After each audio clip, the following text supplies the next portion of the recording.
morning, good evening, good afternoon, everyone. My name is Ozzy. Welcome to my channel. Welcome back to my channel. It's been a little bit since I've made some Fluffy Hills content, and a lot of it has gone missing on my channel. Actually, I was clearing out videos, and apparently I've cleared out that section of content as well.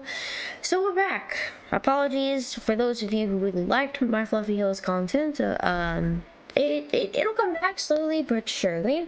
Today's video, we're going to be talking about one of the biggest questions that I've seen being asked recently. Why did Fluffy Hills remove trading? Now, before trading was removed, I actually experienced a pretty serious bug myself. So if you owned multiple copies of the same item and trying to trade just one of those could sometimes send every copy you owned instead.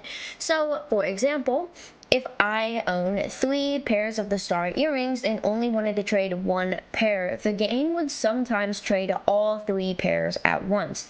Obviously, that's a huge issue, so trading was temporarily disabled while the developers investigated a bug. However, after looking into that bug and several other issues, the developers decided permanently removing trading would be healthier for the game overall. According to developers, trading created several problems beyond just bugs. Some players were finding ways to duplicate items, while others were using alternate accounts to farm limited items and transfer them to their main accounts, and those duplicates and transferred items would be sold or traded, making originally limited items much more common than intended. Over time, that hurts the game's economy because items lose the rarity they were originally meant to have.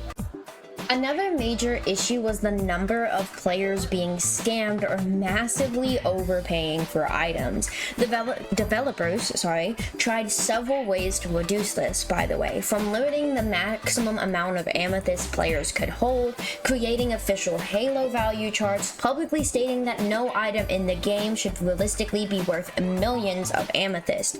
Even with those safeguards, players were still finding ways to make unfair trades or convince others to overpay. As the community grew, it became increasingly difficult for developers to moderate every single trade, or even determine whether a trade was genuinely fair. Another reason the developers mentioned is that trading can create legal complications in certain countries. Some countries have consumer protection or gambling regulations that affect games with player-to-player trading, especially when virtual items have real-world value or can be bought, sold, or resold. For example, players in South Korea are unable to access trading in some Roblox games because of local regulations. Games like Adopt Me display a message explaining that trading isn't available due to country laws. South Korea also isn't the only country with restrictions like this. Other countries have introduced regulations affecting trading to monetize or monetization virtual items, including the Netherlands and Belgium, which have taken action against systems involving tradable virtual items tied to gambling like mechanics. The United Kingdom, where the new online safety and consumer protection rules have resulted in additional restrictions for younger players on certain Roblox features, and Australia, New Zealand, and Brazil, where age verification or consumer protection laws can affect access to certain monetized features depending on the game.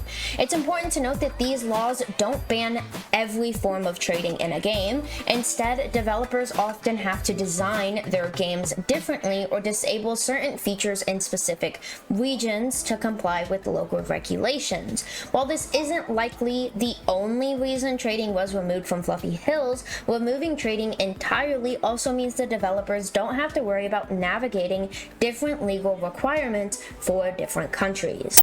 The good news is that developers haven't completely ruled out giving players another way to obtain older or limited items. One idea they've discussed is a traveling merchant. Instead of trading with other players, this merchant would occasionally appear and sell limited or unobtainable items in exchange for amethyst, the rarer an item is, the lower the chance it would appear in the merchant's inventory.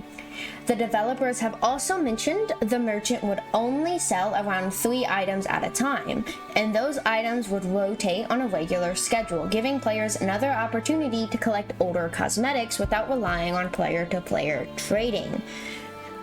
Now, keep in mind that is just a concept. That doesn't mean it's an official idea coming to the game, though I always suggest if you have community feedback to definitely let them know. You can always drop them in the comments and I can share them over in the Discord, because trust me, I do know that they watch my videos, because without the devs, I wouldn't have found out that I accidentally deleted all of my Fluffy Hills content.